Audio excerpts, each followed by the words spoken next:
Hence it comes about that all armed prophets have been victorious, and all unarmed prophets have been destroyed. A wise ruler ought never to keep faith, when by doing so it would be against his interests, since it is difficult to join them together. It is safer to be feared than to be loved when one of the two must be lacking. For among other evils caused by being disarmed, it renders you contemptible, which is one of those disgraceful things which a prince must guard against. The new ruler must determine all the injuries that he will need to inflict. He must inflict them once and for all. Men shrink less from offending one who inspires love than one who inspires fear. Princes and governments are far more dangerous than other elements within society. It is much more secure to be feared than to be loved. A son can bear with equanimity the loss of his father, but the loss of his inheritance may drive him to despair. Men are so simple and yield so readily to the desires of the moment that he who will trick will always find another who will suffer to be tricked. We cannot attribute to fortune or virtue that which is achieved without either. Whoever conquers a free town and does not demolish it commits a great error and may expect to be ruined himself. The wish to acquire more is admittedly a very natural and common thing, and when men succeed in this they are always praised rather than condemned. But when they lack the ability to do so, and yet want to acquire more at all costs, they deserve condemnation for their mistakes.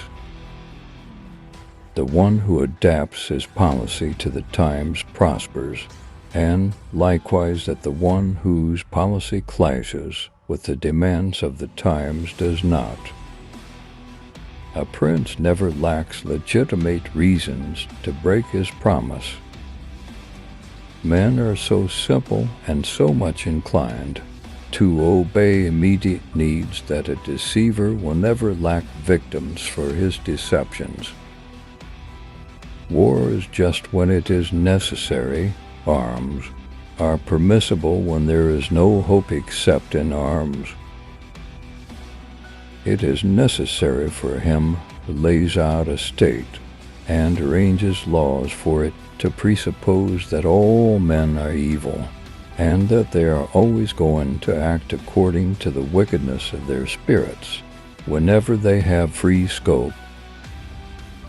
God is not willing to do everything, and thus take away our free will and that share of glory which belongs to us.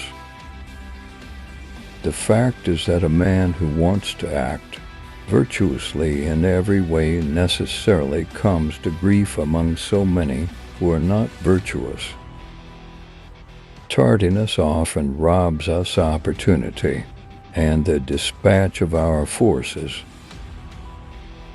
Benefits should be conferred gradually, and in that way they will taste better.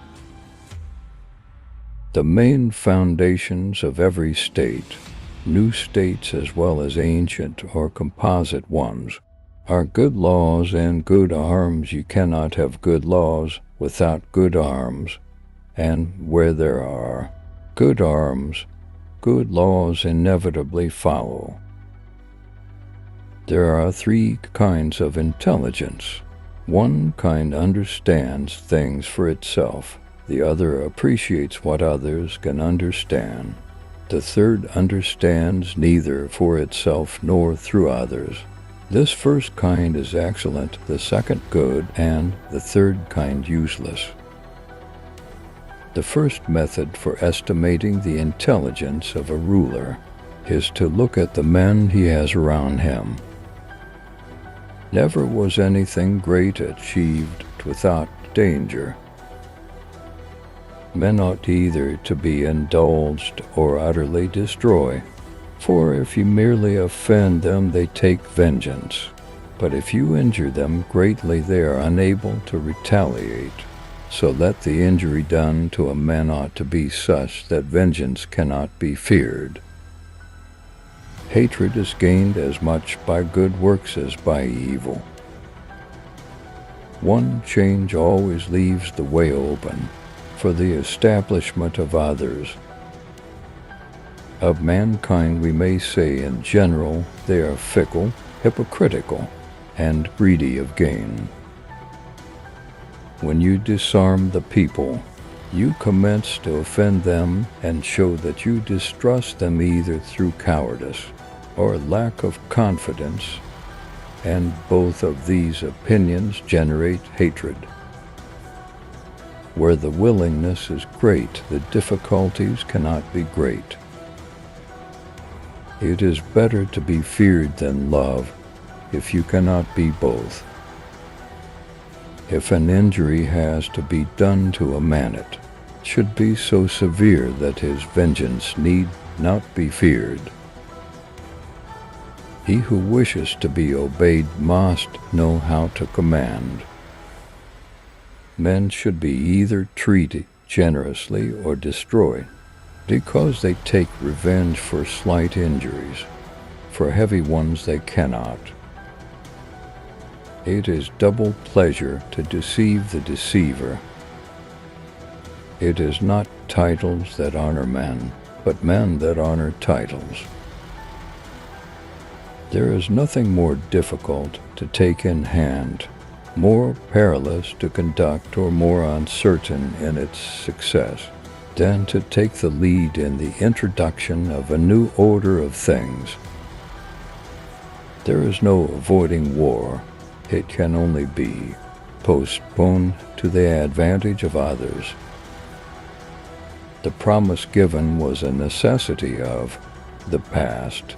The word broken is a necessity of the present. I'm not interested in preserving the status quo. I want to overthrow it. The wise man does at once what the fool does finally. The more sand has escaped from the hourglass of our life, the clearer we should see through it.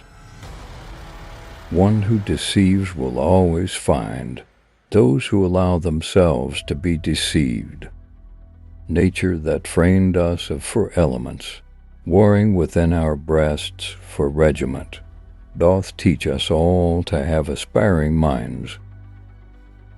To understand the nature of the people one must be a prince, and to understand the nature of the prince one must be of the people.